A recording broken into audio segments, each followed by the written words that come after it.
ونستغفره ونعوذ بالله من شرور أنفسنا ومن سيئات أعمالنا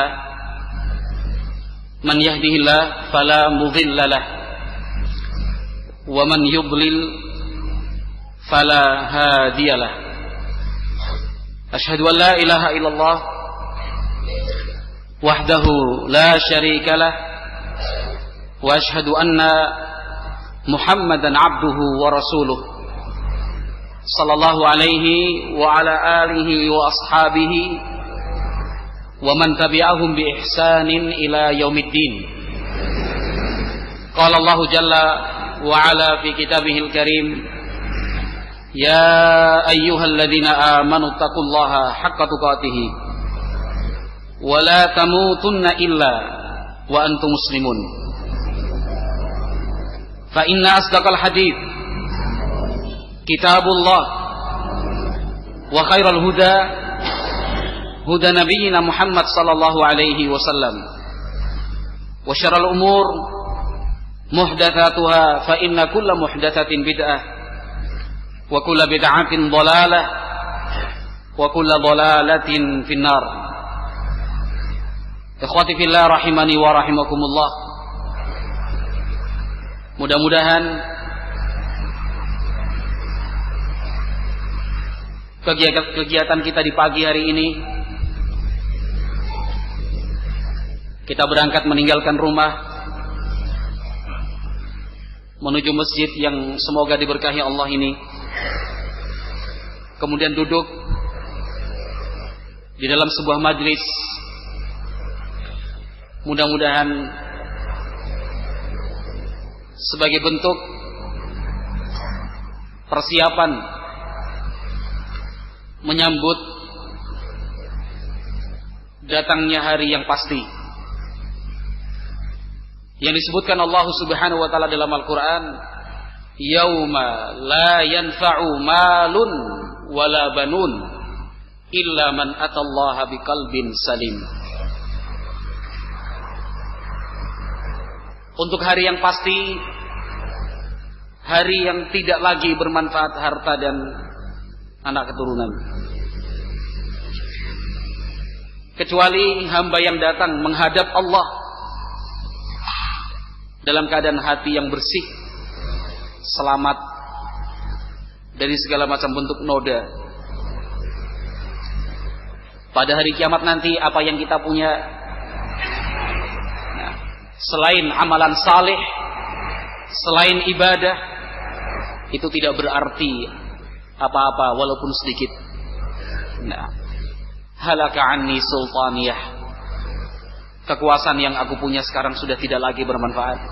Pangkat, jabatan, harta, anak keturunan, pengikut,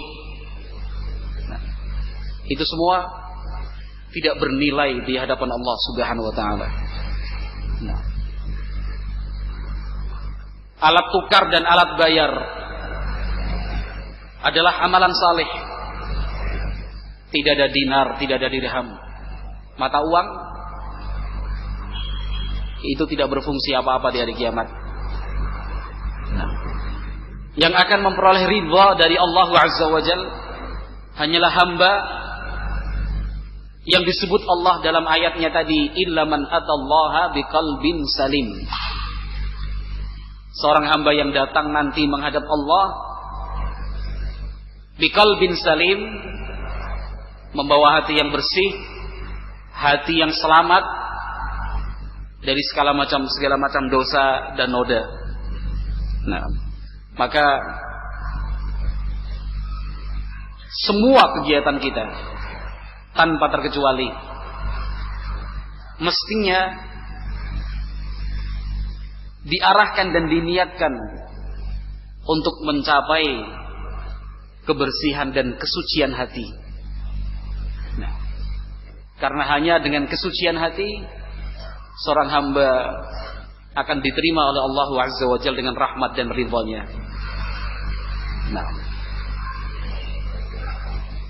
Alhamdulillah, kegiatan yang semacam ini, mengkaji ayat-ayat Al-Quran, dan juga mengkaji hadis-hadis Nabi Muhammad SAW merupakan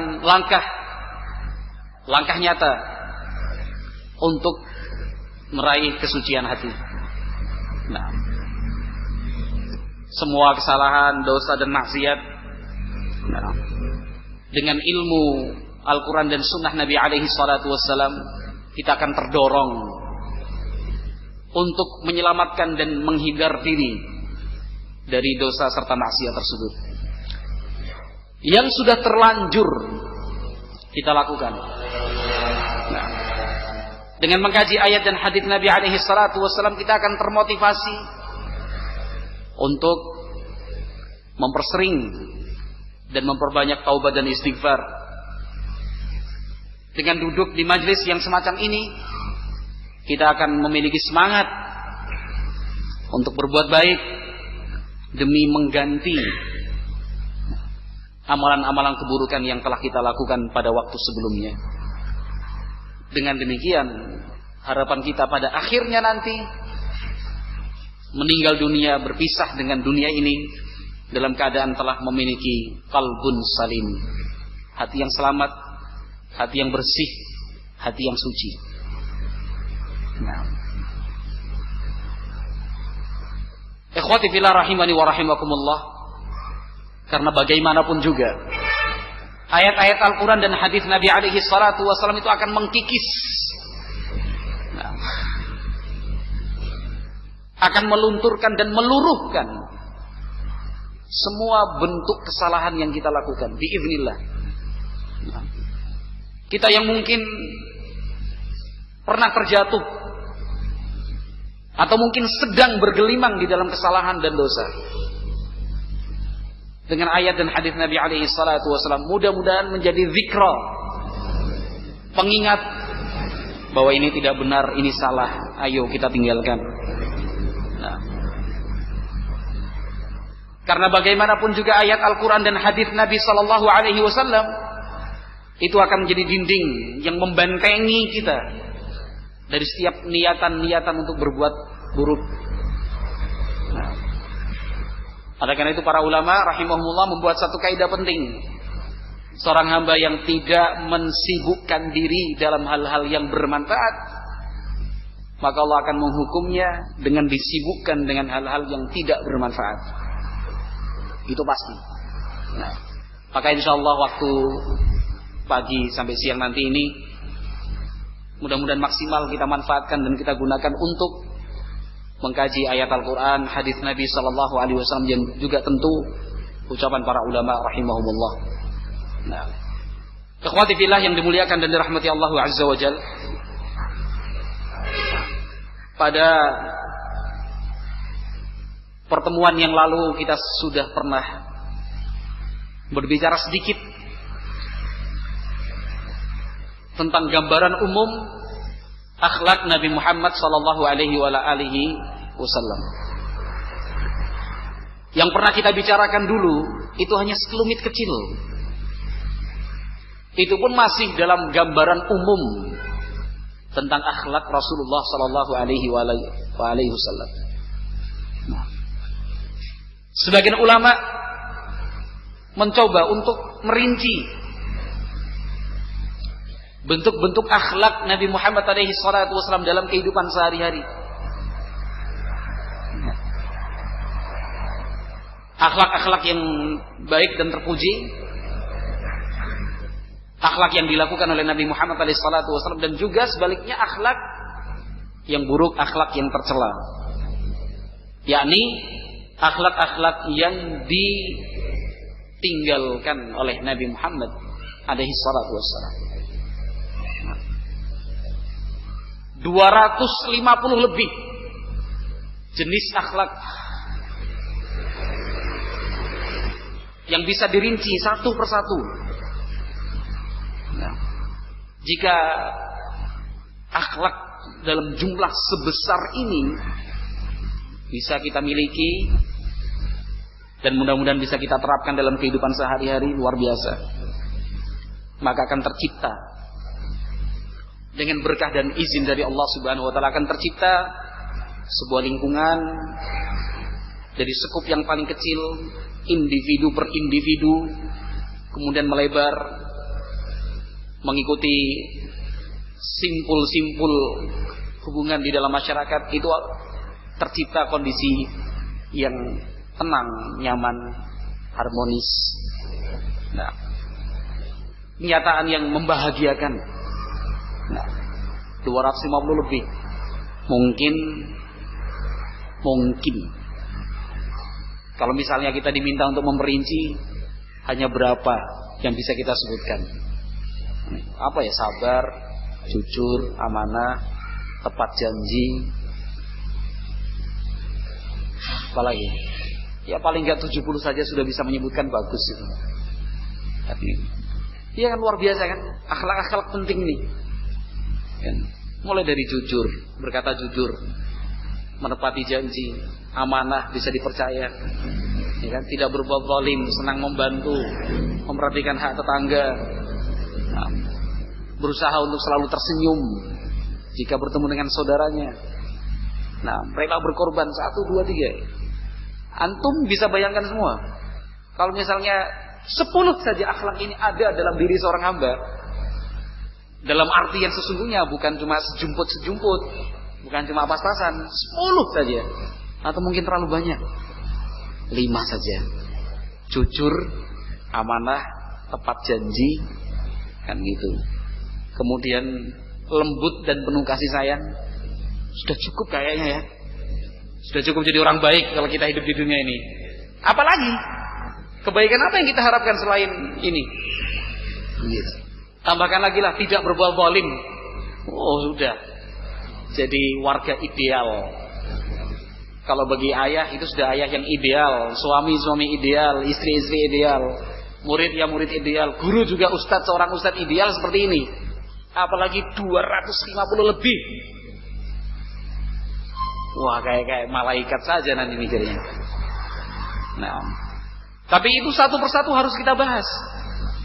Nah, satu persatu harus kita bahas. Karena agama ini rinci. Agama Islam ini detail sekali. Tidak ada yang tersisa sekecil apapun. Tidak ada yang terlewatkan meskipun sekeping. Semua itu sudah lengkap, sempurna, rinci. Maka untuk menciptakan pribadi sebagaimana pribadi Nabi Muhammad SAW dan juga pribadi para sahabatnya serta pribadi para ulama, maka perlu kita rinci satu persatu. Ini akhlak yang baik. Tentu akhlak terpuncak, akhlak yang paling tinggi adalah tauhidullah azza wa jalla, mentauhidkan Allah subhanahu wa ta'ala. Ini akhlak tertinggi dan terpuncak, nah, pada diri seorang hamba. Nah, akhlak yang tercela tentu yang paling rendah, yang paling besar dosanya adalah syirik, mempersekutukan Allah subhanahu wa ta'ala.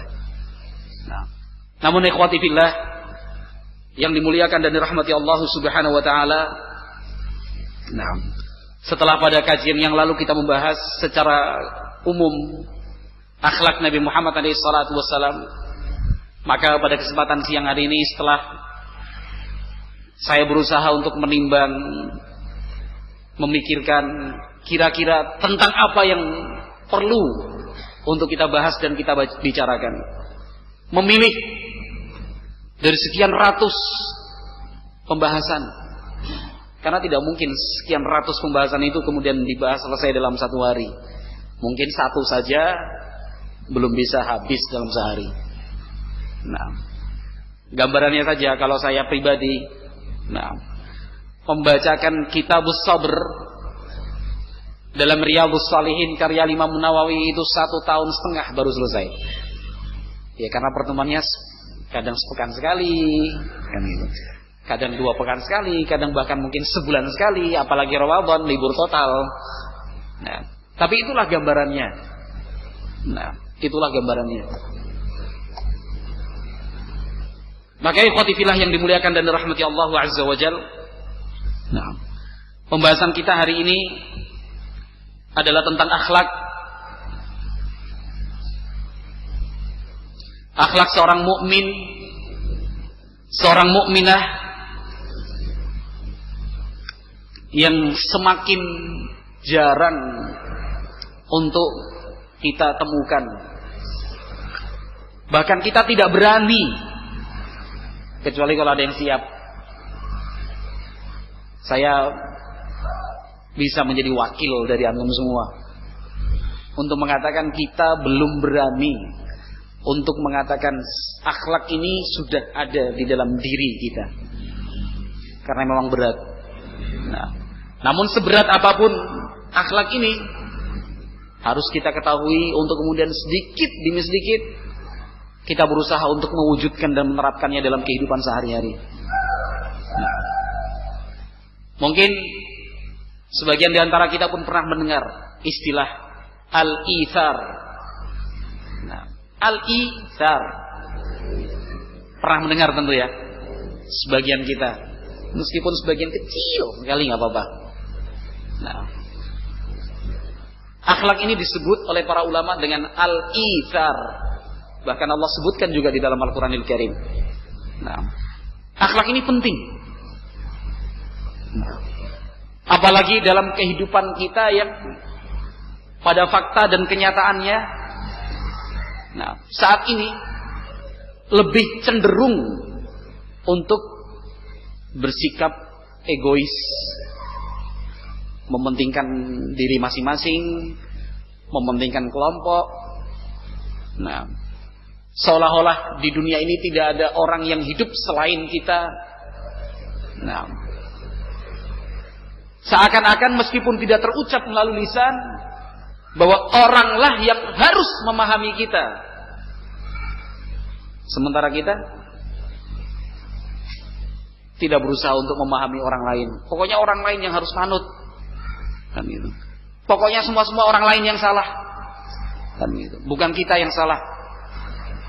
Nah, apalagi dalam kehidupan masyarakat yang dekat dan lekat dengan sistem perkotaan, maka akhlak semacam ini perlu untuk disampaikan sedikit demi sedikit. Ini ayat Al-Quran, ini hadis Nabi Muhammad alaihi salatu wassalam, dan ini praktek nyata dari para ulama. Al-ithar. Nah, al-ithar. Al-Imam Al-Qurtubi rahimahullahu ta'ala menjelaskan tentang makna al-ithar.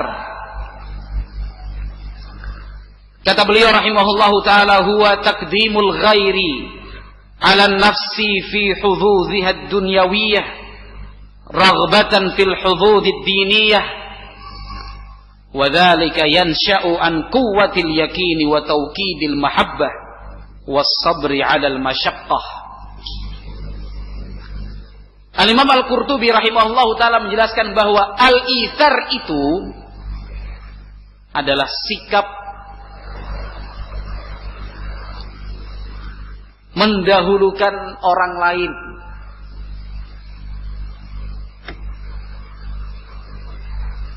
sikap mendahulukan orang lain atas dirinya sendiri. Nah, dalam urusan dunia, dalam urusan dunia.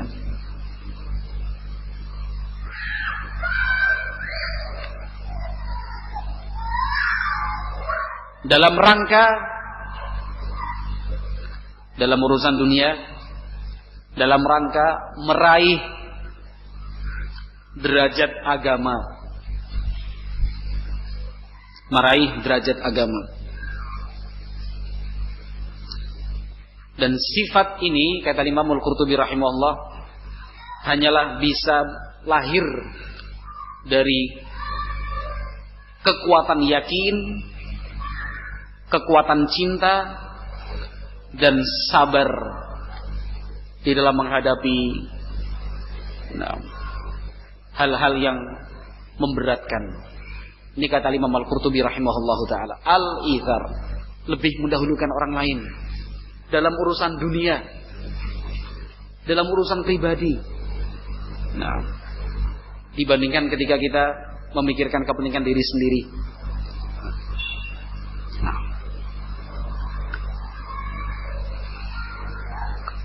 Ikhwati fillah yang dimuliakan dan dirahmati Allah Azza wa Jalla. Namun perlu kita garis bawahi juga bahwa di sana ada bentuk itsar yang dikatakan sebagai bagian terpuncak. Al-Imam Ibnul Qayyim Al-Jauziyah rahimahullahu taala menjelaskan, Al-Imam Ibnul Qayyim Al-Jauziyah rahimahullahu taala menjelaskan dalam kitabnya Madarijus Salikin, bahwa sikap itsar yang tertinggi itu adalah itsaru ridallahi ala ridha ghairihi. Wa in azumat fihi al-mihan wa thaqulat fihi al-mu'an wa dha'ufa anhu at-tawl wal badan. Ini kata Imam Ibnu Qayyim Al-Jauziyah.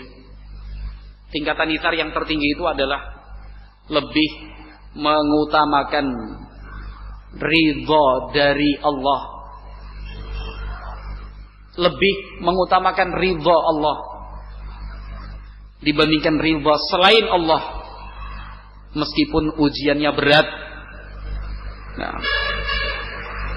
Meskipun ujiannya berat, meskipun pengorbanannya besar,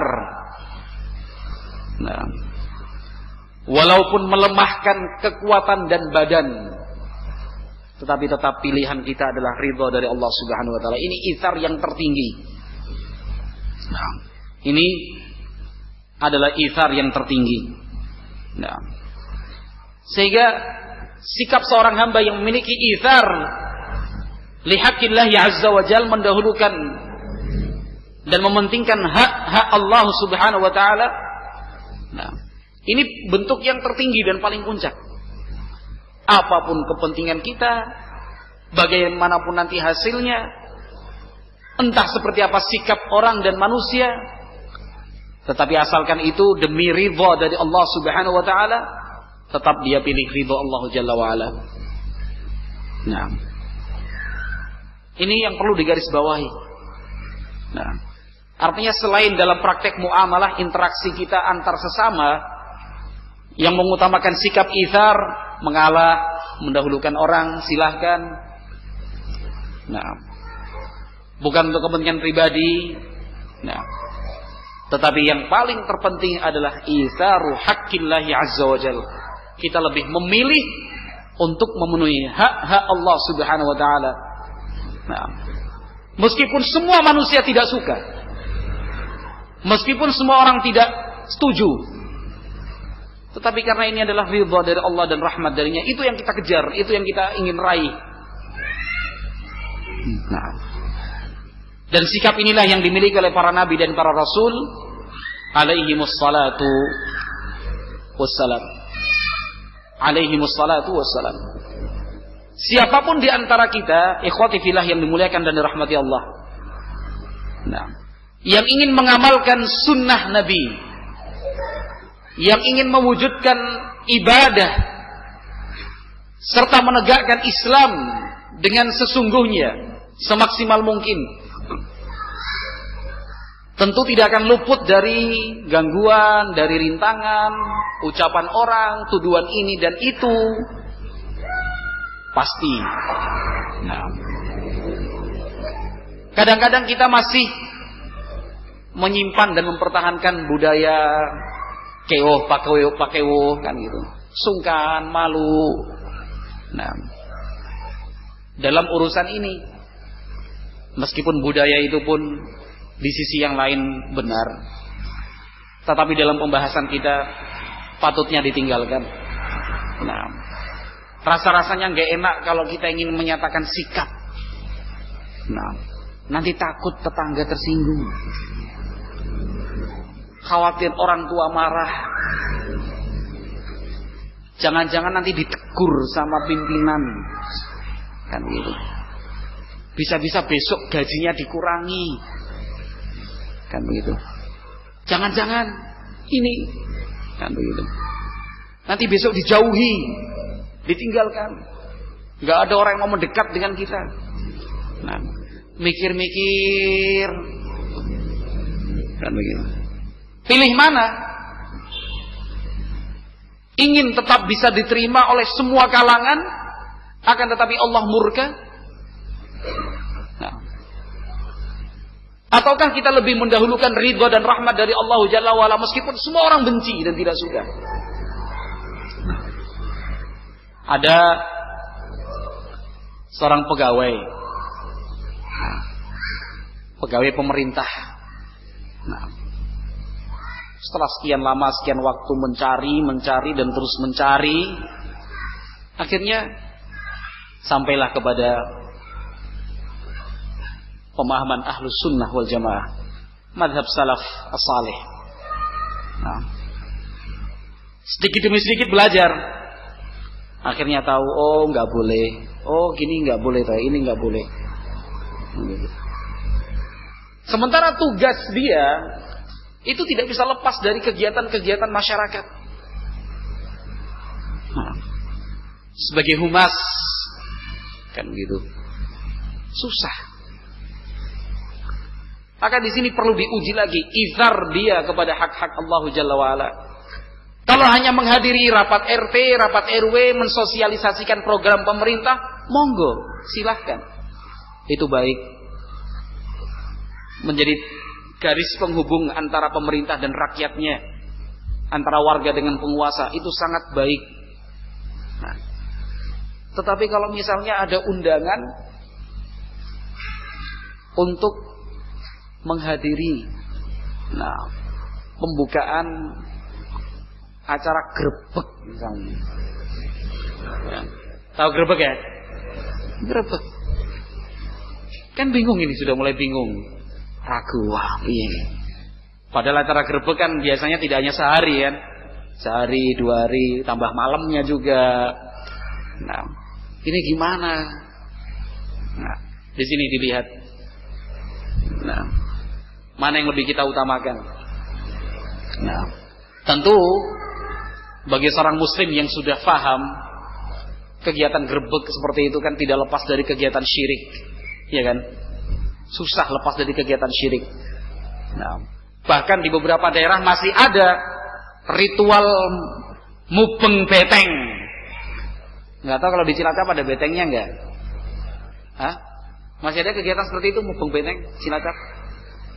Kalau di Jogja masih, di Solo masih, di tempat lain saya tidak tahu.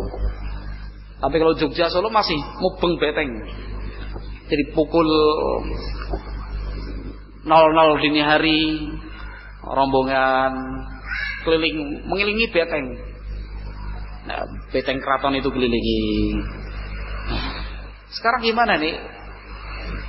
Padahal kita yang diminta untuk meresmikan, memberi kata sambutan misalnya.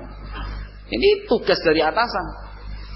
Nah, maka dalam keadaan yang seperti ini, ikhwati fillah yang dimuliakan dan dirahmati Allah, nah, agama jangan ditabrak, syariat Allah jangan dilanggar. Nah, carilah ridha Allah, meskipun orang lain akan mempertanyakan, loh Pak, nah, bisa disampaikan secara baik-baik kepada atasannya, mohon maaf Pak, kalau acara seperti ini saya nggak bisa. Nah, monggo silahkan mau menyampaikan alasan yang syar'i sesungguhnya, atau mencari alasan ini dan itu. Nah, tapi yang jelas jangan memberanikan diri untuk kemudian nggak apa-apa lah nanti tobat. Amin. Atau pura-pura nggak tahu kan gitu. Mudah-mudahan nggak ada ikhwan yang tahu. Kan gitu. Kalau misalnya ada ikhwan yang tahu, loh Pak kemarin kamu buka, oh nggak boleh tuh. Wah, gayanya nggak tahu. Nah, ini contoh kecil saja, mungkin banyak contoh-contoh lain. Nah, artinya jelas-jelas kegiatan itu atau hal-hal tersebut memang tidak diridhai Allah. Ya udahlah, gak usah terlalu memaksakan diri. Nah, tidak usah terlalu memaksakan diri, karena yang lebih kita utamakan dan lebih kita pilih adalah rahmat dan ridha dari Allah Subhanahu wa taala. Nah, yang jelas, ikhwati fillah yang dimuliakan dan dirahmati Allah Jalla wa ala, yang jelas prinsip kita seperti itu, tidak bisa ditawar. Nah, Kalau itu melanggar syariat, kalau demikian itu ternyata melanggar hak-hak Allah Subhanahu wa taala, jangan lakukan. Cari solusi yang terbaik. Langkah yang penuh hikmah itu seperti apa? Bijaknya bagaimana? Nah, tidak kemudian lepas diri begini, tidak. Tapi cari penyelesaian yang terbaik. Cari penyelesaian yang terbaik. Nah, karena sebagaimana kita membutuhkan informasi, orang lain pun memerlukan informasi tersebut. Nah, memerlukan informasi tersebut. Nah, pakai yang seperti ini bagus, insyaallah. Nah, orang mau menikah misalnya, ini kan yang sudah sering terjadi. Kalau sudah bicara menikah melek ini. Ikhwan-ikhwan kita yang masih muda misalnya pengen nikah. Nah, sering keributan terjadi. Nah, bahkan beberapa waktu yang lalu undangan sudah disebar. Iya kan? Petugas KUA sudah datang, batal. Tidak terjadi pernikahan. Hancur hati sang wanita, akhwat ini. Nah, hanya karena langkah-langkah bijak itu dari awal tidak diperhatikan. Nah, urusan jenggot jadi masalah besar. Nah, karena ternyata pihak keluarga dari wanita yang datang dari jauh kaget, loh, calon suaminya jenggotan, teroris. Benar ini terjadi di pantai utara Jawa Tengah, terjadi. Akhirnya gagal, sampai harus dibawa ke kepolisian. Pernyataan kesepakatan bahwa setelah ini pembatalan ini tidak ada masalah antara kedua belah pihak keluarga. Akibatnya besar ini. Bukan cuma ya sudah gagal besok cari lagi, bukan. Tapi orang tua yang ikhwan, orang tua yang akhwat, bagaimana mereka menanggung malu, ya kan? Sudah nyebarkan berita ke seluruh keluarga, teman dan rekan kerja, anaknya akan mantenan hari ini. Nggak jadi. Kenapa? Urusan jenggot. Ternyata sebagian pihak keluarga akhwat tidak mau menerima. Ribut sama di antara mereka. Kenapa? Karena langkahnya yaitu tadi, kadang-kadang tergerusak-gerusu, kadangnya pengen cepet orang nikahkan, wah kalau bisa besok-besok kan gitu. Padahal kan semua butuh langkah. Saya berikan contoh salah seorang ikhwan. Ini jadi cerita nyata semua ya. Senang ya kalau kasih cerita nyata. Ya pengalaman, kita butuh pengalaman. Maka perlu juga kita banyak-banyak menyerap informasi, dengarkan. Oh ya lumayan. Ada ikhwan kita mau menikah. Nah, kakak-kakaknya si akhwat ini di Solo kalau ini ceritanya. Kakak-kakak dan akhwat ini masih awam semua. Mereka semua kerja di Jakarta.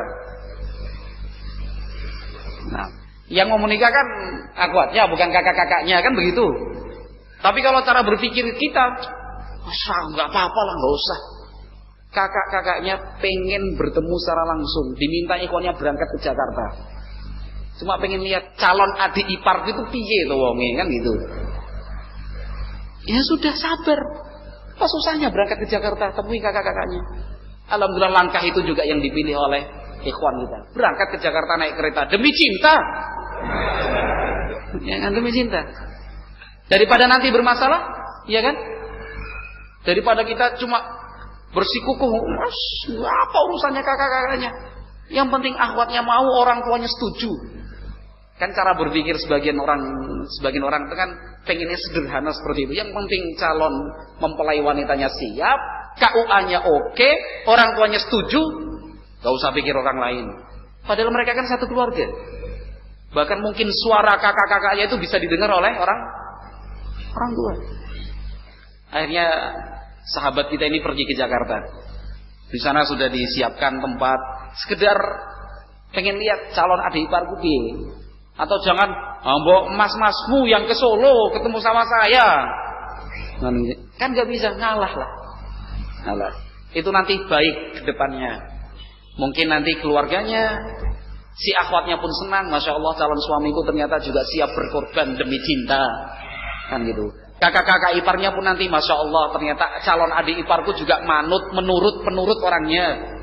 Iya kan?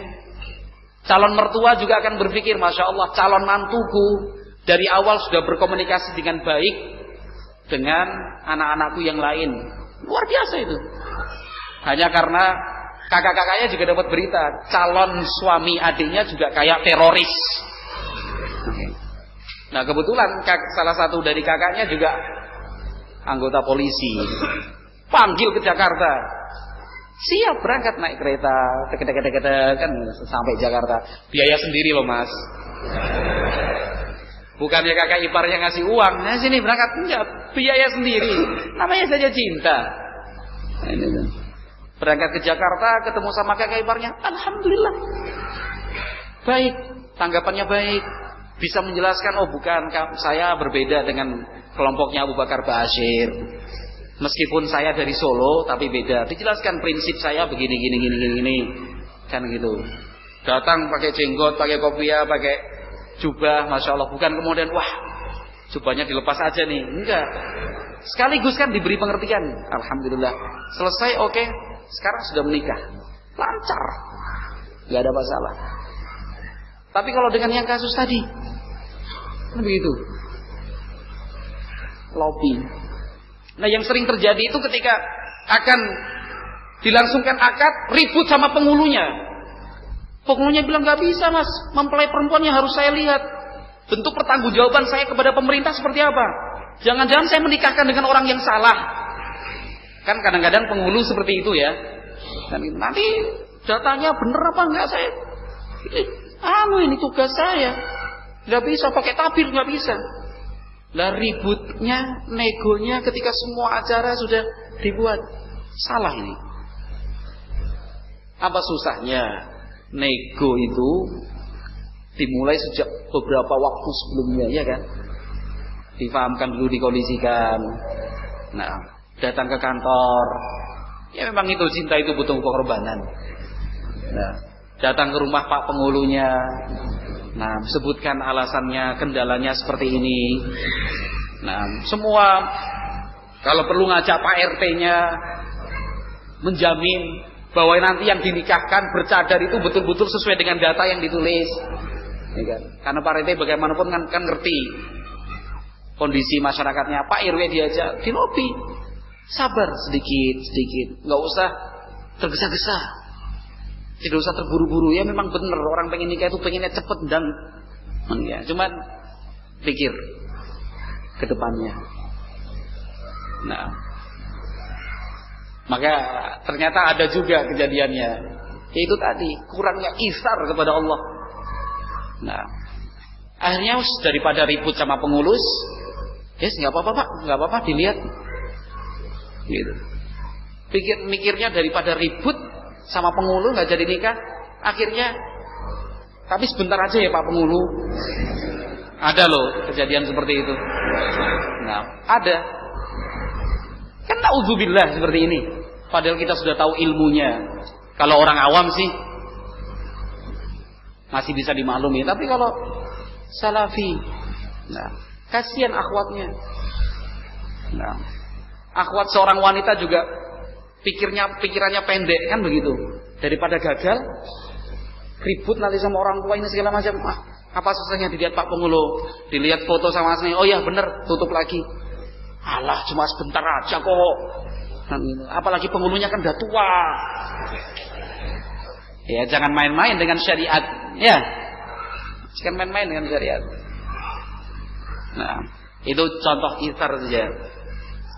Maka ikhwati fillah yang dimuliakan dan dirahmati Allah Subhanahu wa taala tadi, beberapa contoh itu saya sampaikan terkait dengan prinsip kita. Nah, kalau sudah melanggar syariat, menabrak hukum Allah, jangan terlalu dipaksakan. Nah, lebih baik dihindari dengan cara-cara yang bijak, cari solusinya yang terbaik seperti apa. Nah, tadi contoh sudah saya berikan. Mudah-mudahan ini bisa menjadi pelajaran yang penting untuk kita. Ikhwati fillah yang dimuliakan dan dirahmati Allah Subhanahu wa taala. Nah,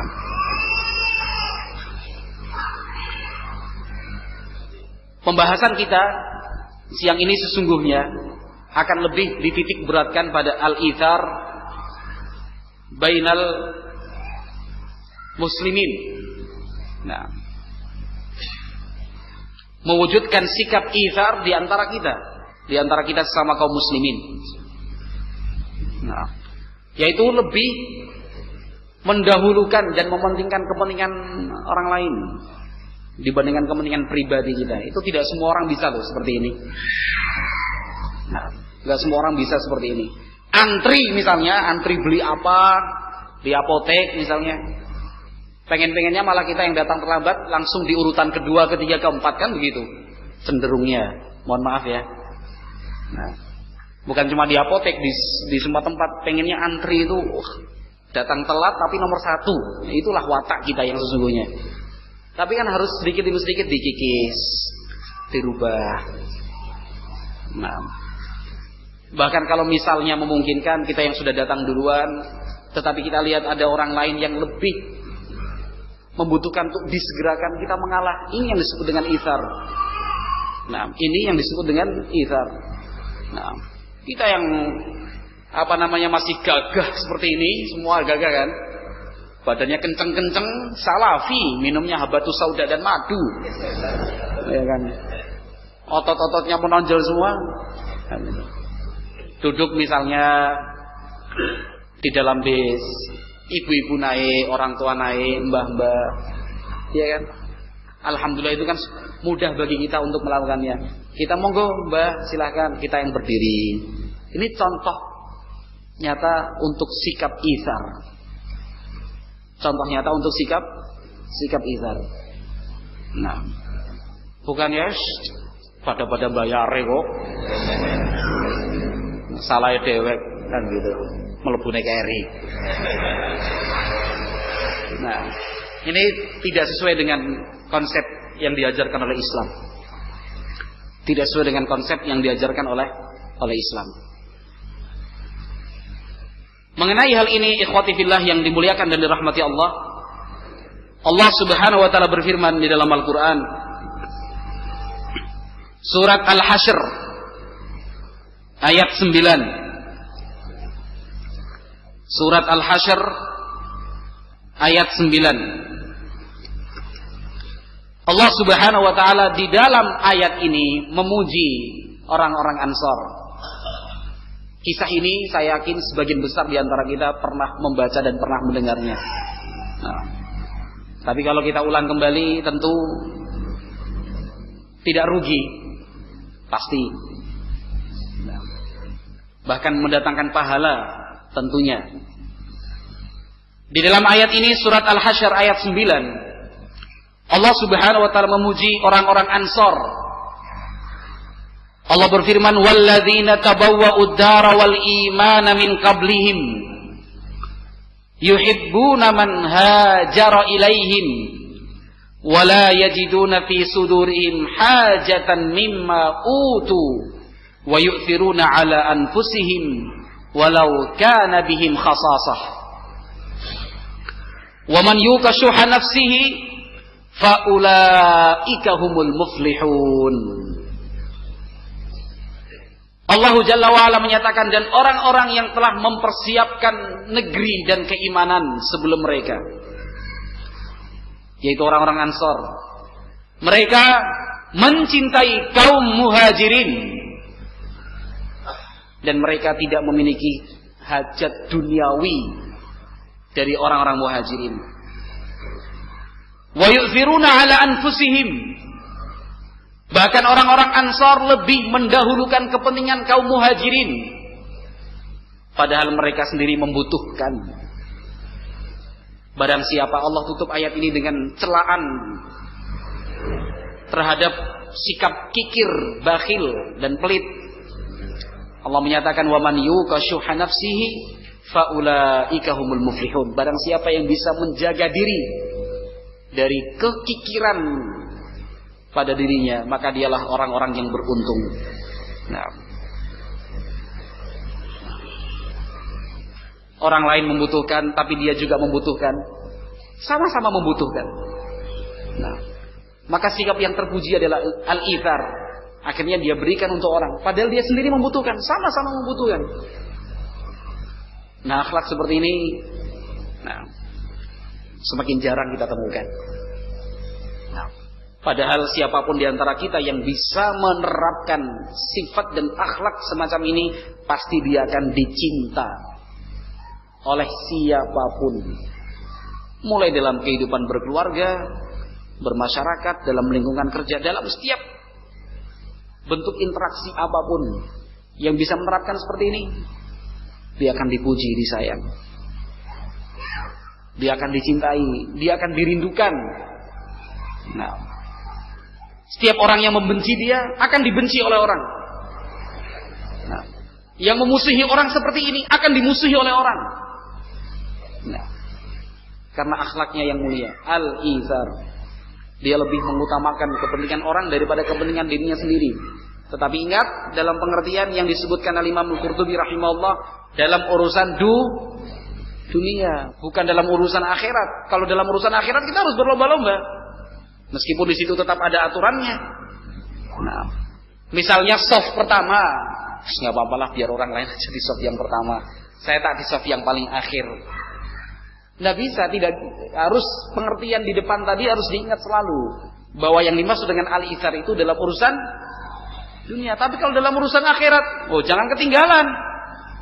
Nah, enggak lah saya ithar saja.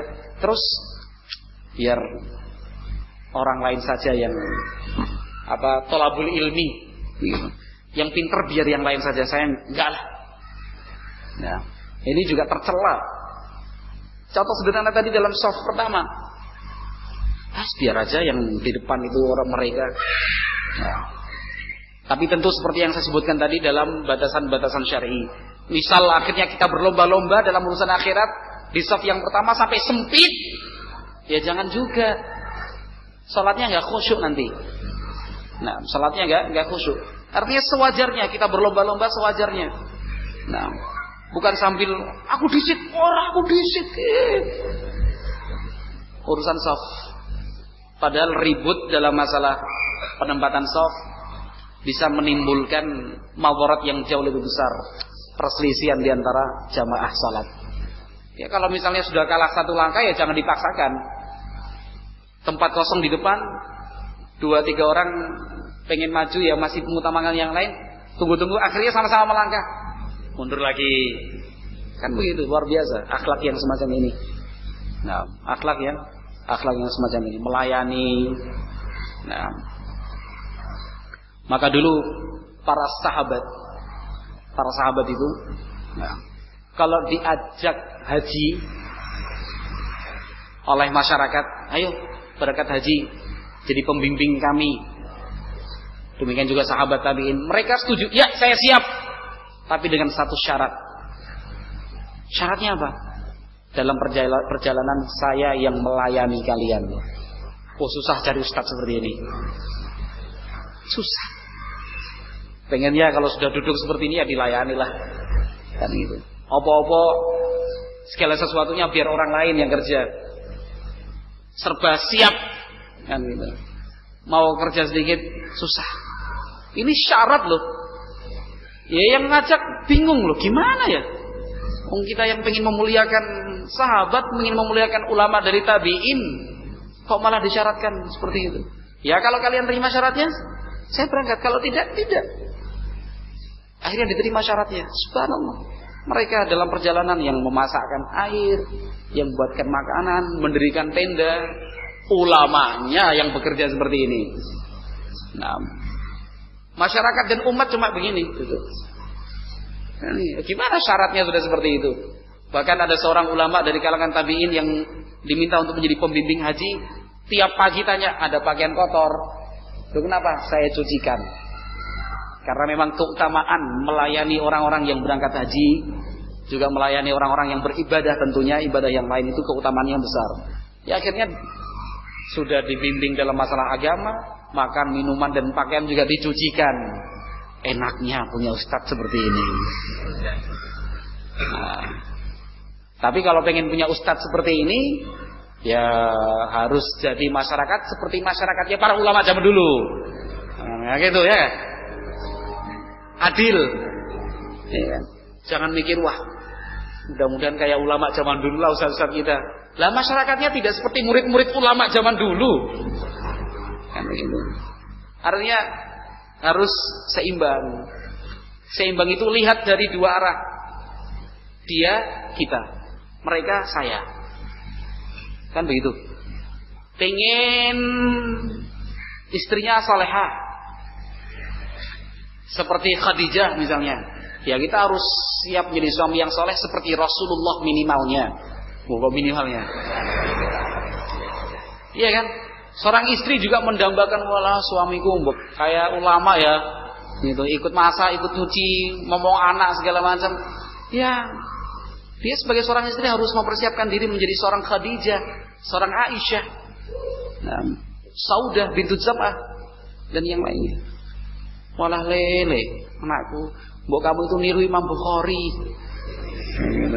7 tahun sudah hafal Quran. Imam Syafi'i 7 tahun sudah hafal Quran kan gitu. Anak juga ya bapak juga seperti bapaknya Imam Syafi'i. Loh? Maksudnya ya meninggal waktu umurnya masih 2 tahun misalnya. Artinya harus memberikan contoh kan, memberikan contoh begini begitu. Nah, seperti itu juga. Dalam kehidupan dunia seperti itu ya ikhwan. Itu rumus ya. Rumus hidup seperti itu. Sebagaimana kita ingin disikapi orang, seperti itulah orang ingin kita bersikap kepada mereka. Nah, dulu pernah Ali bin Abi Thalib ketika menjadi khalifah didatangi oleh aktivis Khawarij. Karena Khawarij kan punya aktivis juga. Nah, datang orang Khawarij ini. Wahai Ali, ya, saya melihat satu hal pada dirimu yang tidak ada pada diri Abu Bakar dan Umar. Gitu, aktivis Khawarij ini, pemberontak ini. Masih diterima oleh Ali bin Abi Thalib. Apa itu kata Ali? Orang-orang ini sebagian di antara mereka mengkritik Anda.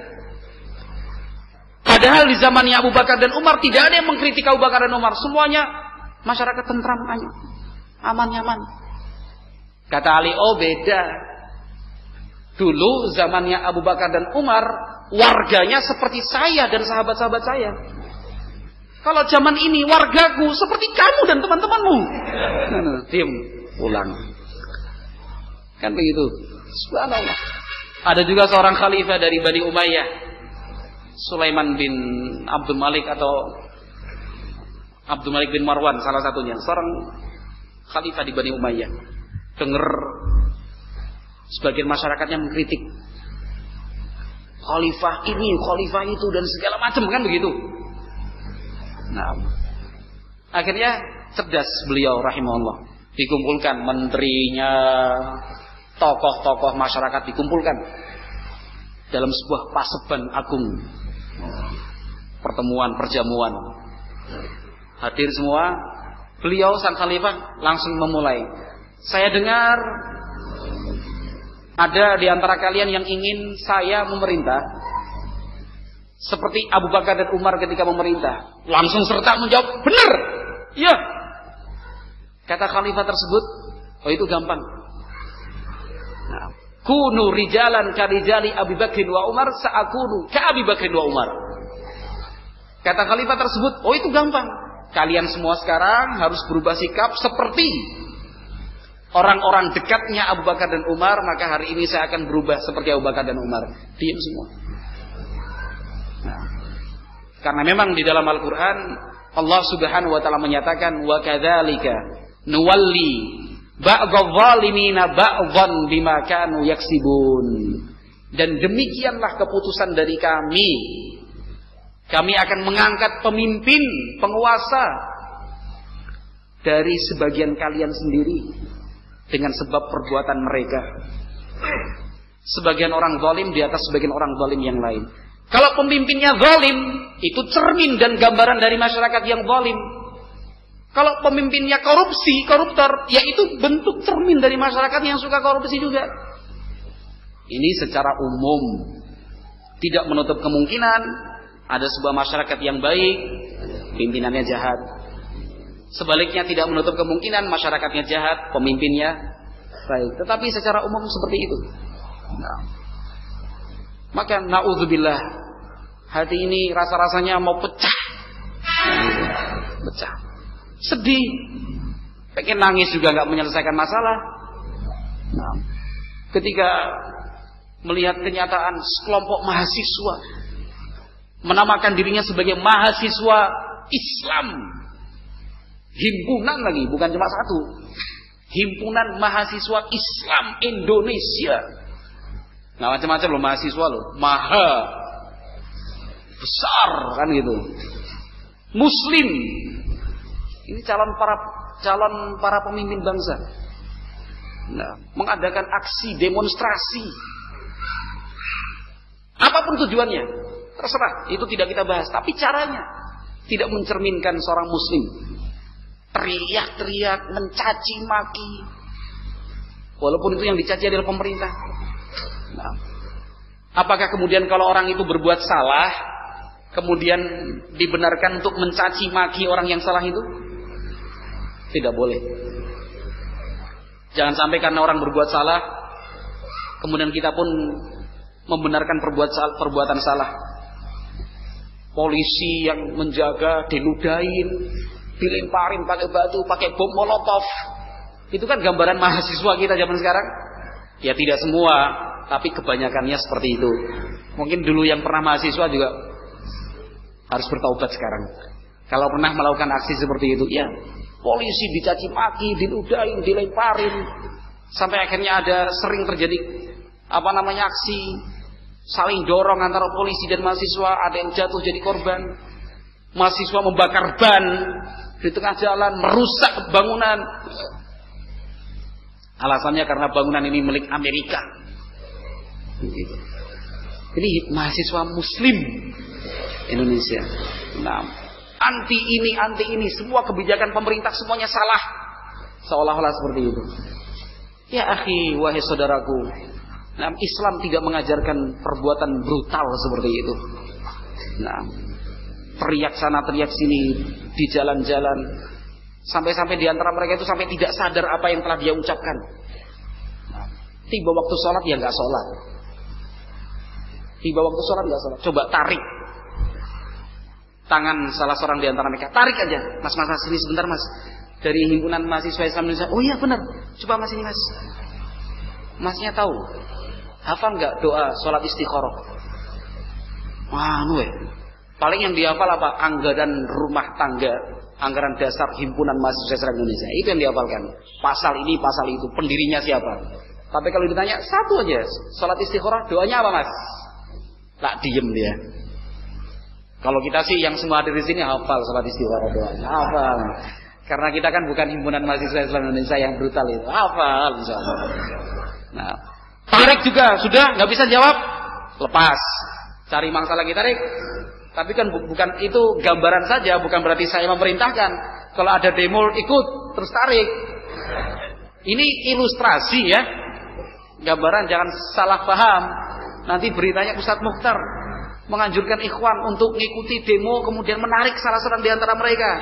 Jangan salah paham, bukan itu. Saya hanya ingin mengilustrasikan bahwa mereka yang teriak-teriak itu belum tentu paham Islam. Tarik satu mas, tahu tata cara sholat gerhana enggak? Tahu. Gerhana bulan tahu, gerhana matahari tahu. Bedanya? Enggak tahu, padahal sama. Ya kan, padahal sama. Kalau yang hadir di sini saya yakin semuanya tahu. Tata cara salat gerhana tahu. Bahkan mungkin sudah pernah semua ya. Insyaallah. Nah, teriak sana teriak sini. Menuntut pemimpin pemerintah itu bersikap adil seadil-adilnya, seolah-olah pemerintah itu selalu salah, kebijakannya selalu tidak memihak kepada rakyat, kan begitu. Seolah-olah menyuarakan pemerintah itu harusnya seperti Umar bin Khattab, seperti Umar bin Abdul Aziz. Nah, itu tadi jawaban dari Ali bin Abi Thalib sudah. Jawaban dari Khalifah Abdul Malik bin Marwan sudah. Ayatnya juga sudah. Kalau pengen pemimpinmu seperti Umar bin Abdul Aziz, kamu juga harus seperti menteri dan penasehatnya Umar bin Abdul Aziz. Kan begitu. Nah, yang perlu digarisbawahi sekarang, sejarah membuktikan. Dan itu sejarah akan terus berulang. Mereka yang suka demo, teriak-teriak di jalan, anti kebijakan pemerintah, setelah dapat kekuasaan dan menjadi bagian dari pemerintah itu sendiri, nggak pernah demo lagi, sudah duduk manis di kursi dewan. Dan catat nama orang-orang sebagai koordinator lapangan aksi demonstrasi tahun 1998, aksi reformasi waktu itu. Catat nama-namanya 1, 2, 3, 4 yang terkenal, lantang, vokal. Sekarang mereka sudah duduk manis. Ada yang duduk di legislatif, eksekutif, udah. Sekarang giliran adik-adik mereka senior-senior, junior-juniornya. Sekarang ini teriak lagi. Tulis namanya. Bukan berarti saya nyuruh baca koran sama nonton televisi, bukan. Ilustrasi. Artinya ini saya ingin menggambarkan sejarah akan berulang. Nama-nama yang terkenal sekarang vokal itu tunggu 5, 7, 10 tahun lagi. Setelah mereka berhasil naik di pemerintahan, diem. Nanti akan terlibat dalam kasus korupsi. Nah, kalau disebut namanya di sini nggak etis. Tapi saya yakin sebagian di antara antum paham. Nah, karena kan kita senang berita ya. Nah, gitu. Aku aja. Nah, maka ikhwati fillah yang dimuliakan dan dirahmati Allah, itu tadi kembangan dari sikap al-ithar. Sikap al-ithar. Kita berusaha untuk mengalah kepada orang lain, sebagaimana kita ingin orang lainlah yang mengalah. Nah, katakan kalau kita misalnya sedang memiliki kebutuhan penting, naik motor ngebut, pengennya kan semuanya minggir, kan begitu, ya kan? Seolah-olah kita yang harus paling depan, padahal yang punya keperluan bukan cuma kita. Mungkin orang di belakang kita juga pengen ngebut, cuman motornya nggak bisa-bisa, ya kan? Atau mungkin orang di depan kita juga punya keperluan sama-sama ngebut, kita sudah tantin, bel, lampu terus, pengennya minggir. Nah, padahal prinsipnya, apa yang kita inginkan dari orang lain pun ingin dari kita seperti itu. Al-ithar. Nah, ayat tadi, ikhwati fillah yang dimuliakan dan dirahmati Allah, surat Al-Hasyr ayat 9. Ayat ini diturunkan Allah Azza wa Jal sebagaimana diriwayatkan Al-Bukhari dan Muslim rahimahullah dari sahabat Abu Hurairah radhiyallahu taala anhu. Beliau bercerita, anna rajulan atan nabiyya sallallahu alaihi wasallam fa ba'atha ila nisaihi faqulna ma ma'ana illa al-ma'. Kata Abu Hurairah, ada seorang tamu ingin bertemu dengan Nabi Muhammad sallallahu alaihi wasallam. Ditemui oleh Nabi. Kemudian karena orang tersebut adalah tamu, maka Nabi Muhammad alaihi salatu wassalam mengirim utusan kepada istri-istri beliau, menanyakan siapakah di antara mereka yang siap menjamu tamu Rasulullah sallallahu alaihi wasallam. Ternyata semua istri Nabi menjawab, ma ma'ana illal ma'. Tidak ada makanan di dalam rumah kecuali air saja. Masya Allah, Rasulullah rumahnya banyak, tapi bahan makanan yang ada hari itu cuma air putih. Kalau kita ya kulkasnya deret, iya kan? Paling atas bagian pintu itu, ingat-ingat aja itu, telur, iya kan ya?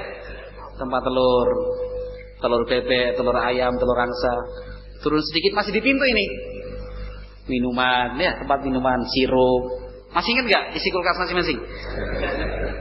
Bawahnya lagi Blue Band, Masya Allah. Nanti yang di freezer daging kurban setahun yang lalu. Iya kan? Kemudian nugget. Turun sedikit, ingat-ingat ya.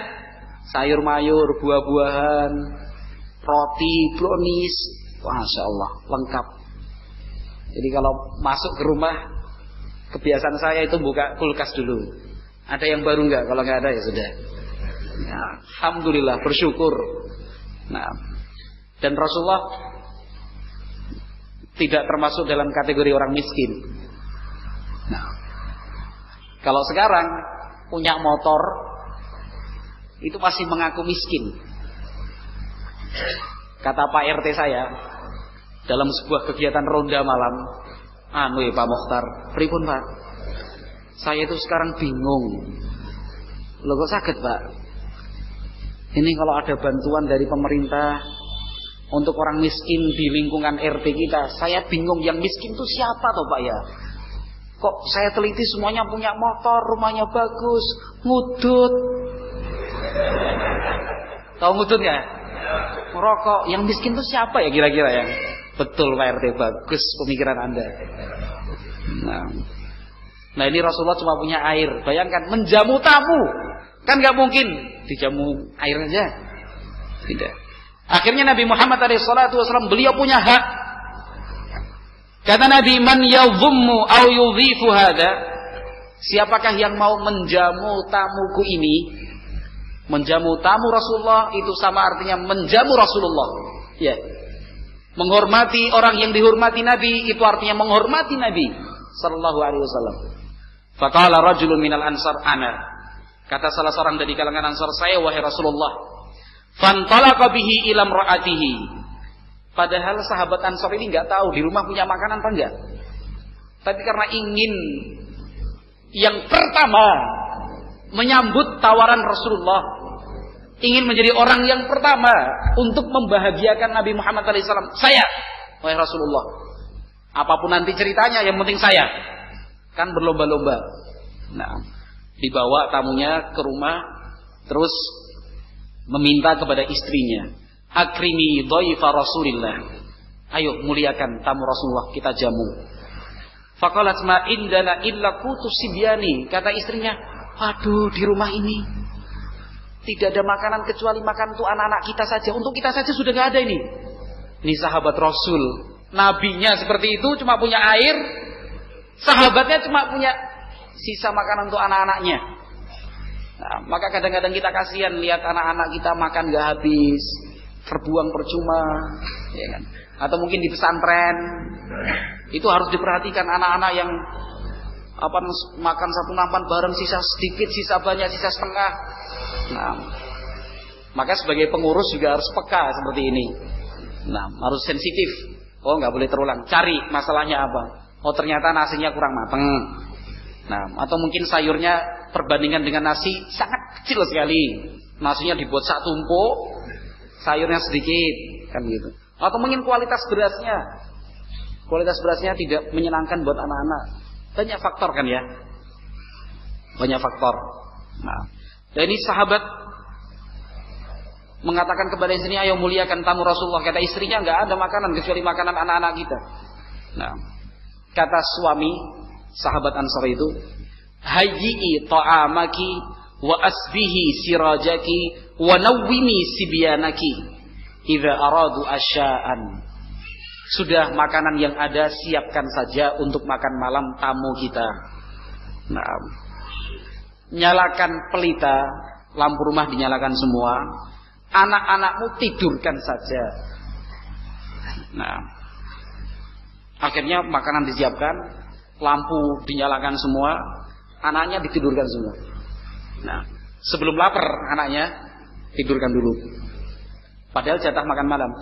Fahayya ta'amaha wa asbahat sirajaha wa nawwamat sibyanaha. Setelah makanan siap, lampu dinyalakan semua, anak-anak ditidurkan. Thumma qamat ka'annaha tuslihu sirajaha fa'atfa'athu faja'ala yuriyanihi annahuma ya'kulani fabata tawiyaini. Setelah siap semua, makanan dihidangkan, maka seolah-olah lampu itu diperbaiki, padahal dimatikan. Tek, mati. Kemudian mempersilakan tamunya makan, ayo makan. Gelap-gelapan. Kan gitu. Zaman dulu, kalau zaman kita, apa bisa sih makan gelap-gelapan? Zaman dulu memang nggak ada listrik seperti sekarang, nggak ada PLN. Nah, sampai sekarang juga di sana nggak ada PLN. Nggak ada, karena PLN cuma di Indonesia. Kalau listrik ada sumber listrik. Akhirnya mereka makan malam. Nah, sepasang suami istri ini, nah, bukan bersandiwara, melakukan gerakan yang seolah-olah ikut makan juga. Karena tinggal sedikit kan. Sahabat Ansor itu ya, nggak bohong kan ya? Nggak bohong. Ayo silakan, tambah lagi. Kan gitu, Masya Allah.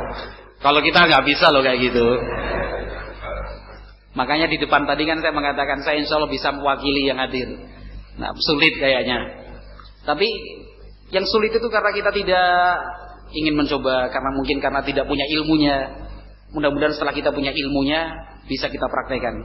Nah, sampai akhirnya selesai makan, tamunya kenyang, sepasang suami istri itu masih dalam keadaan lapar sampai pagi hari. Keesokan harinya diceritakan kepada Rasulullah sallallahu alaihi wasallam. Kata Rasul, "Dhahikallahu lailata." Allah tertawa tadi malam. Tertawanya Allah bukan tertawanya seperti tertawanya manusia, makhluk. Tertawanya Allah sesuai dengan keagungan dan kemuliaannya. Nah, kaifiyahnya tidak boleh dipertanyakan. Yang jelas kita yakin Allah memiliki sifat tertawa. Nah, kemudian Allah menurunkan ayatnya yang sudah kita baca tadi, Al-Hasyr ayat 9, wa yu'thiruna ala anfusihim walau kana bihim khasasah wa man yuqa syuha nafsihi fa ulaika humul muflihun.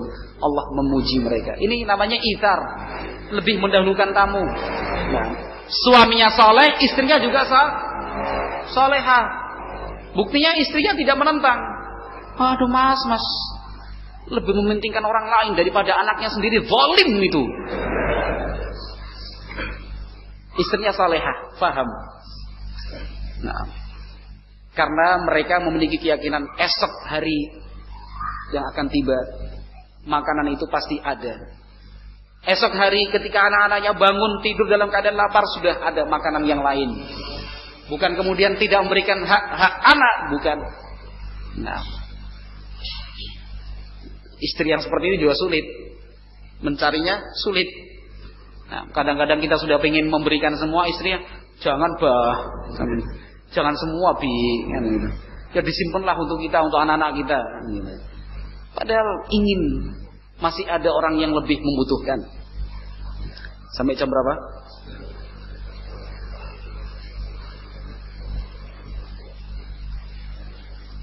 Saya jam berapa mas? Berapa? 12. Itu sholatnya, adzannya, antara adzan dengan persiapan wudu, kamar kecil, kamar mandi. 5 menit lagi berarti ya? 5 menit lagi. Ya, insyaallah. Nah, ikhwati fillah yang dimuliakan dan dirahmati Allah Subhanahu wa taala. Nah, itu tadi hadis dari Abu Hurairah radhiyallahu taala tentang al-itsar. Nah, kemudian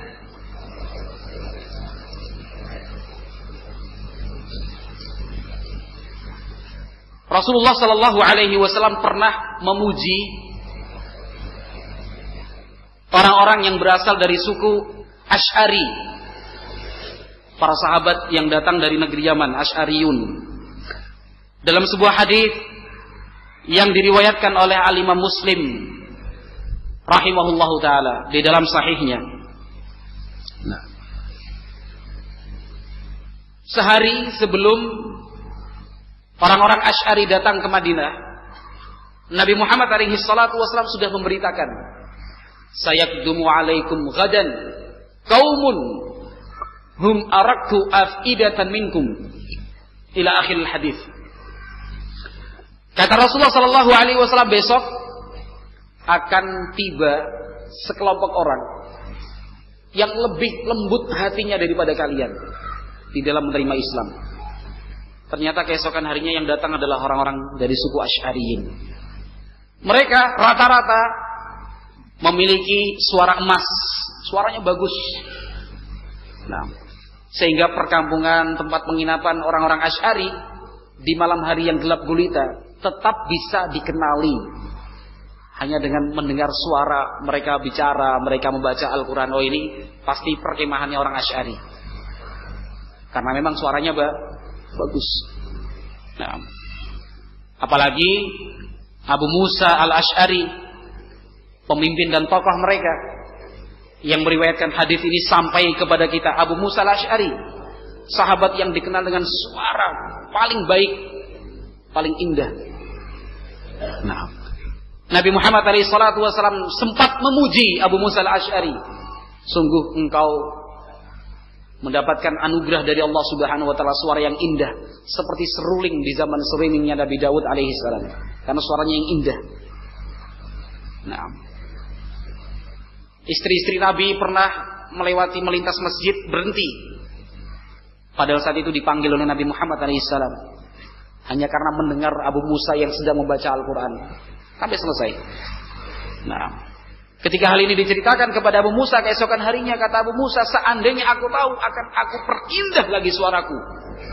Nah, ini Abu Musa Al-Asy'ari radhiyallahu ta'ala. Setelah Nabi Muhammad SAW meninggal dunia, Abu Musa Al-Asy'ari kalau datang ke Syam, Damaskus, untuk menemui Muawiyah bin Abi Sufyan, beliau lebih memilih untuk tinggal di penginapan di tengah perkampungan kota Damaskus. Nah, kalau sudah malam hari, tengah malam, nanti Muawiyah bin Abi Sufyan, Khalifah Amirul Mukminin saat itu, di tengah malam keluar seorang diri sambil sembunyi-sembunyi mendekat ke tempat penginapan Abu Musa. Tujuannya cuma satu, ingin mendengar bacaannya Abu Musa Al-Asy'ari. Indahnya bukan main. Disebutkan oleh seorang tabi'in, apabila mereka berkumpul di suatu masjid untuk melaksanakan salat berjamaah, salat jahriyah tentunya. Nah, kalau misalnya ada Abu Musa Al-Asy'ari di antara mereka, di tengah-tengah mereka, mereka selalu meminta kepada Abu Musa untuk jadi imam. Silahkan Abu Musa Al-Asy'ari. Nah, kami ingin Anda membaca surat Al-Baqarah. Kalau sekarang makmumnya nggak siap, ustadznya apa lagi? Surat Al-Baqarah. Wah, belum persiapan ini. Karena memang suaranya indah, tidak membosankan. Tapi kalau suaranya pas-pasan, atau mungkin tajwidnya kurang baik, kurang menguasai, makmum pun sholat di belakang juga kurang tenang. Ayo undang ruku. Misalnya kan begitu, ayo cepat ruku, jangan panjang-panjang. Nah, tapi kalau imamnya Masya Allah, tajwidnya bagus, qiraahnya mapan, suaranya bagus, khusyuk, nah, makmum pun terbawa untuk khusyuk. Nah, itu Abu Musa Al-Asy'ari radhiyallahu ta'ala. Nah, Rasulullah sallallahu alaihi wasallam memuji mereka.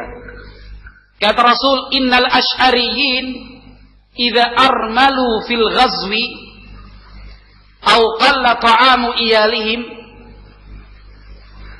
bil madinati jama'u ma kana indahum fi thawbin wahid thumma iktasamuhu bainahum fi ina'in wahid bis sawiyah fa huwa minni wa ana minhum.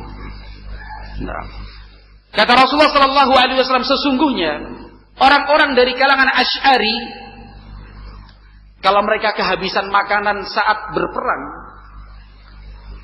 atau makanan mereka berkurang di Madinah, mereka semua sepakat tanpa ada unsur paksaan. Ya. Tanpa ada unsur paksaan, tanpa ada unsur-unsur riba, tidak ada. Mereka kumpulkan makanan yang tersisa yang mereka punya di satu selembar kain yang lebar. Setelah terkumpul terus dibagi rata di antara mereka. Kata Nabi, mereka termasuk golonganku dan aku termasuk golongan mereka. Kata Nabi Muhammad SAW. Nah, dan penuh kejujuran. Bukannya kemudian separuh dikasihkan, separuh tetap disimpan. Tetap semua diberikan.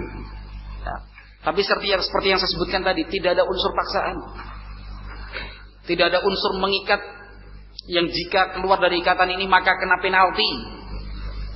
Tidak ada unsur riba seperti beberapa bentuk asuransi yang namanya syariah. Saya pernah dapat keterangan seperti itu dari sebuah brosur. Ada seorang ikhwan tanya, ini gimana Ustaz brosurnya?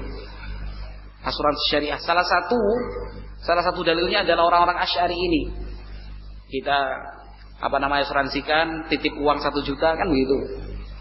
100 orang berarti kan 100 juta. Kumpulkan jadi 1. Nanti kalau ada yang butuh dibagi dari sini. Ada ketentuannya. Nah, tetapi kemudian ada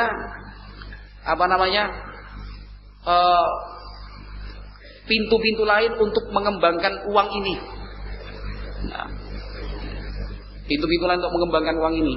Jadi di satu sisi kita dikatakan sebagai pihak apa? Karena uang itu akhirnya digunakan untuk modal. Untuk modal usaha ini, nanti kalau ada keuntungan dikembalikan ke sini, nanti pun dibagi rata kan begitu. Tapi ternyata di sana ada unsur riba yang tersamarkan. Nah, yang jelas berbeda apa yang dilakukan oleh orang-orang Asy'ariyin dengan apa yang mereka lakukan. Nah, di sini ikhwati fillah yang dimuliakan dan dirahmati Allah Subhanahu wa taala. Nah, apa yang dilakukan oleh orang-orang Asy'ariyin itu termasuk bagian dari itsar. Nah, artinya mereka sudah kebiasaan di antara mereka, kalau makanan sudah mulai berkurang dikumpulkan jadi satu, mungkin sudah ada di antara mereka yang habis, kehabisan bekal, kehabisan bahan makanan, dikumpulkan akhirnya mendapatkan bagian rata. Nah, tidak menyimpannya sendiri. Nah, misalnya pergi ke kampung laut, misalnya ada daurah kan gitu. Sana kan air susah. Nah, kita sudah bawa air dari rumah, air minumnya disimpan dalam tas kedelai gitu. Minumnya juga sembunyi-sembunyi. Nanti kalau minum di tempat lain gak enak kalau gak nawarin sama yang lain. Nah, kalau ditawarin ke yang lain kayaknya habis, karena banyak yang haus kan gitu. Ya, itulah sifat kita, tidak siap. Nah, ketika kita berbicara tentang amalan-amalan haji, ini juga amalan mulia yang jarang ditemukan. Sama-sama berjalan, tawaf, nah, atau sa'i, atau dari Mina ke Arafah, Arafah ke Muzdalifah. Nah, banyak di sana orang kehausan. Nah, kadang-kadang kita punya minuman disimpan mau dikasihkan, aku ya butuh. Kan gitu. Padahal barang siapa memberi minum saudaranya yang membutuhkan, Allah akan berikan minum untuknya. Mungkin hari ini kita yang memberi, tapi esok hari ketika kita betul-betul membutuhkan, Allah yang kemudian memberi dengan cara yang dipilihnya sendiri. Nah, itsar artinya al-jaza' min jinsil amal. Apa yang kita dapat sesuai dengan apa yang kita perbuat. Ketika kita dengan lapang dada, tulus ikhlas memberi apa yang kita punya kepada orang yang lebih membutuhkan atau sama-sama membutuhkan, kita berikan. Padahal kita sendiri membutuhkan dalam urusan dunia. Yakinlah, wallahu fi aunil abdi ma kana al abdu fi auni akhi. Kalimat Nabi ini luar biasa ya ikhwan. Nah, pegang erat-erat. Kata Nabi, Allah akan selalu membantu hambanya selama dia mau membantu saudaranya.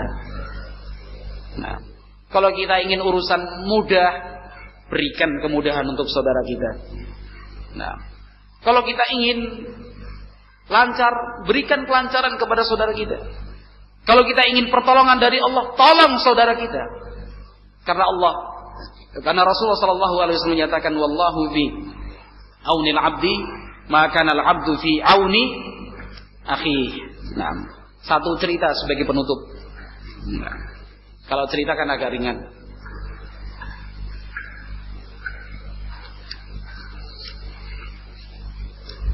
Nambah sedikit nggak apa-apa ya. Ceritanya sedikit kok tentang itsar. Ini mudah-mudahan bisa kita praktekkan sedikit demi sedikit lah, mungkin dari dalam keluarga kita. Kan gitu. Diceritakan oleh Al-Imam Al-Qurtubi rahimahullahu taala, dulu ada pernah terjadi kumpul-kumpul yang terdiri dari 30 orang lebih di salah satu daerah Ri namanya, di daerah Naisabur sana.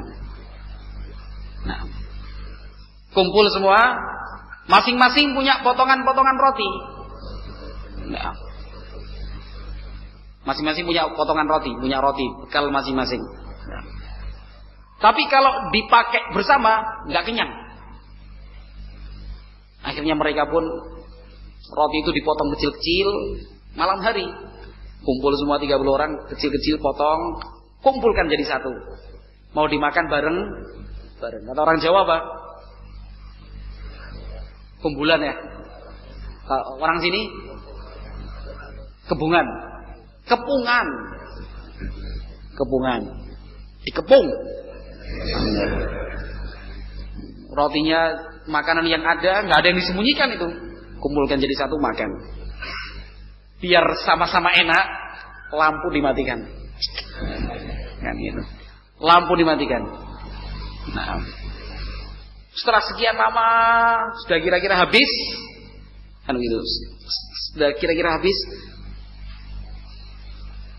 orang-orang pada pergi satu-satu, lampu dinyalakan. Fa idza ta'amu bihalihi lam yakul minhu ahadun syai'an. Ternyata roti-roti yang dikumpulkan itu tidak berkurang sedikit pun. Karena ternyata masing-masing ingin mengalah dan mengutamakan yang lain. Luar biasa, 31 orang loh. Jadi roti dikumpulin semua, ayo kumpulkan, makan sama saya, ayo kumpulkan, seseret. Jadi lampu matikan, itu diam semua. Bayangkan, tidak ada satupun yang mengambil sedikit pun. Sampai pergi satu-satu, lampu dinyalakan, masih tetap, kok nggak ada yang makan? Karena ternyata semua sikapnya sama. Izar. Mau dicoba? Nanti malam. Kalau sekarang nggak bisa, lampunya dimatikan. Nah, ya ini sebuah cerita inspiratif insya Allah ya.